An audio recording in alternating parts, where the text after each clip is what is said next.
iOS 14.5 vient tout juste de pointer le bout de son nez, et il y a une chose que l'on peut dire, c'est qu'il est très fourni en nouveautés très intéressantes en plus de ça, donc installez-vous confortablement, car après cette vidéo, vous saurez absolument tout de ce que cette mise à jour apportera sur votre iPhone. Mais avant de continuer, si vous appréciez ce type de contenu, n'hésitez surtout pas à liker cette vidéo, car c'est ce qui m'aidera à rendre la vidéo plus visible sur YouTube. La dernière grosse mise à jour d'iOS 14, à savoir iOS 14.4, est apparue le 26 janvier pour être précis, soit il y a presque 3 mois. Entre temps, nous avons eu quand même quelques mises à jour mineures comme iOS 14.4.1 et .2 qui ont notamment corrigé quelques failles de sécurité.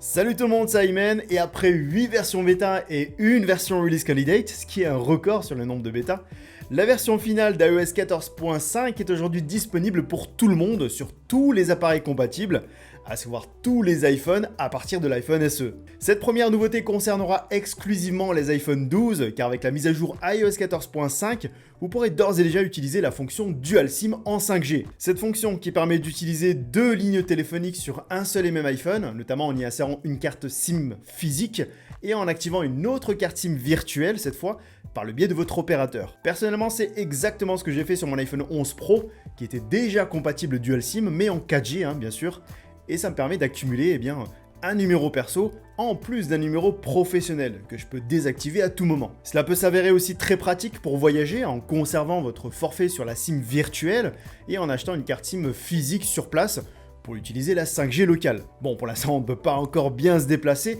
mais ça sera à nouveau le cas dans un avenir proche. Enfin, j'espère. Là, on s'attaque à l'une des plus grosses nouveautés très attendues pour nos iPhones. Grâce à la version iOS 14.5, il sera maintenant possible de déverrouiller son iPhone, et ce même en portant un masque. Cela dit, il y a quand même quelques conditions à ce que cela fonctionne. Cette fonction n'est disponible que sur les iPhones munis de Face ID, et à condition d'avoir une Apple Watch. Si vous remplissez toutes ces conditions, pour activer cette option, c'est très simple. Il suffit d'aller dans les réglages, dans l'option Face ID et code, vous tapez votre code de déverrouillage, vous descendez un petit peu plus bas et vous activez l'option déverrouiller avec l'Apple Watch. D'ailleurs, vous vous demandez peut-être pourquoi est-ce qu'on a besoin de l'Apple Watch en plus de Face ID pour déverrouiller son iPhone quand on porte un masque. Ou encore que Face ID pourrait très bien en reconnaître seulement nos yeux, ce qui pourrait suffire pour déverrouiller son iPhone. Et bien pour vous expliquer, comme vous le savez, Apple est très à cheval quant à la sécurité de nos données personnelles. Donc ils ont estimé que les deux étaient nécessaires, à savoir la reconnaissance de la partie supérieure du visage, ainsi que celle de l'Apple Watch au poignet de l'utilisateur, pour une meilleure fiabilité, tout simplement. Et peut-être aussi pour vendre quelques palettes d'Apple Watch supplémentaires, vous en conviendrez. Mais sincèrement, en ces temps où le masque est obligatoire, c'est un réel confort de ne pas être obligé de l'enlever à chaque fois que l'on souhaite déverrouiller son iPhone, ou encore de taper son code manuellement, en attendant peut-être un futur iPhone avec un lecteur d'empreintes digitales sous l'écran. Bref, la prochaine nouveauté concernera tous les joueurs détenteurs d'une manette PS5. On pensait tous qu'Apple intégrerait la prise en charge des manettes DualSense de la PlayStation 5 pour la mise à jour iOS 13.3. Mais finalement, ils ne l'ont pas fait. Et d'ailleurs, ils l'étaient sur les versions bêta. Mais cette fois, c'est la bonne. Donc, si vous êtes l'heureux détenteur d'une PlayStation 5 ou du moins de sa manette, vous pourrez d'ores et déjà l'utiliser pour jouer à Fantasian sur Apple Arcade par exemple. Mais la prise en charge de cette manette ne s'arrête pas là, car Apple nous permet même de personnaliser les touches de manière générale ou de le faire selon les jeux. Les manettes Xbox Series sont eux aussi prises en charge grâce à cette mise à jour. iOS 14.5 voit l'arrivée de nouveaux emojis, incluant un visage qui expire, un autre confus ou choqué, un visage dans le brouillard, un cœur enflammé, ainsi qu'un cœur réparé ou soigné. D'autres emojis ont été mis à jour comme l'intégration de la barbe pour tous les genres. On retrouvera aussi de nouveaux emojis de couple avec de nouvelles teintes de peau. Deux emojis ont été modifiés cette fois, comme le casque qui représentait anciennement un casque Beats by Dre et qui a été modifié pour représenter cette fois les AirPods Max. L'emoji seringue a aussi été modifié et Apple a tout simplement retiré le sang pour donner à la seringue un côté un peu plus neutre on va dire et plus adapté pour l'utiliser pour imaginer une vaccination par exemple. Chose qui est un peu plus dans l'air du temps, on va dire.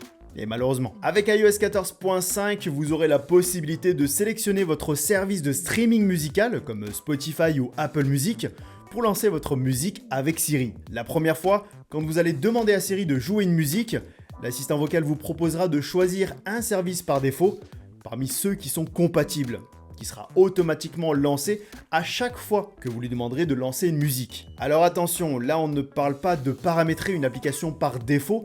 En fait, Siri va tout simplement apprendre de vos habitudes d'usage pour sélectionner l'application de lui-même, en utilisant l'intelligence artificielle. Pour cette nouveauté, on restera sur Apple Music, car il sera dorénavant possible de partager les paroles d'une chanson ou d'un clip vidéo à quelqu'un. Pour ça, il suffira tout simplement de maintenir votre doigt sur les paroles en question, et lorsque les paroles s'affichent en temps réel, une interface de partage apparaîtra. Sachez tout de même que cette fonction n'est disponible que sur les chansons qui prennent en charge l'affichage des paroles. Cette prochaine nouveauté est aussi très importante car elle concernera directement votre vie privée et votre confidentialité sur l'utilisation de certaines applications. Avec iOS 14.5, Apple oblige les applications à vous demander l'autorisation de collecter ou non vos données personnelles, ainsi que votre suivi d'activité. Cette fonction a été présentée pendant la WWDC 2020 comme étant l'une des plus grosses nouveautés d'iOS 14 et devait arriver un petit peu plus tôt, mais Apple a préféré laisser le temps aux développeurs de s'adapter en conséquent, ce qui n'a pas manqué de faire énormément de bruit, surtout de la part de Facebook, qui base leur modèle économique sur la collecte de données personnelles justement. Alors pour accepter ou non le suivi d'activité des applis, vous allez dans Réglages, ensuite Confidentialité, et juste en dessous de Services de localisation, vous avez Suivi. Et une fois dedans, vous ferez votre choix ou d'accepter le suivi d'activité en activant l'option ou non en la désactivant. Alors, je ne dis pas que c'est bien ou mal, pour ça je vous laisserai en juger par vous-même, mais au moins nous avons aujourd'hui le choix d'accepter ou non de laisser ces applications collecter nos propres données et ainsi avoir un regard là-dessus. Cette nouvelle mise à jour apporte aussi le support des AirTags via l'application localisée, et donc si vous souhaitez vous procurer ces trackers d'objets, il vous faudra obligatoirement passer sur iOS 14.5, au risque de ne pas pouvoir les utiliser. Il y a encore d'autres nouveautés sur iOS 14.5, comme la prise en charge d'AirPlay 2 pour l'application Fitness Plus, qui n'est pour l'instant pas encore disponible en France. Ou encore l'application Rappel, qui permet aujourd'hui de trier ces listes de rappels justement par date, par titre ou encore par priorité.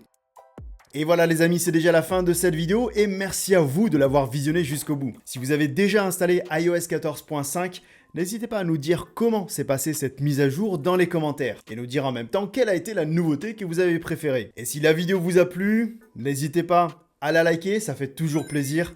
Et si ce n'est pas encore fait, n'hésitez pas à vous abonner et à activer la petite cloche de notification pour être averti de mes prochaines vidéos. Pour ma part, je vous dis à très bientôt et que la paix soit avec vous.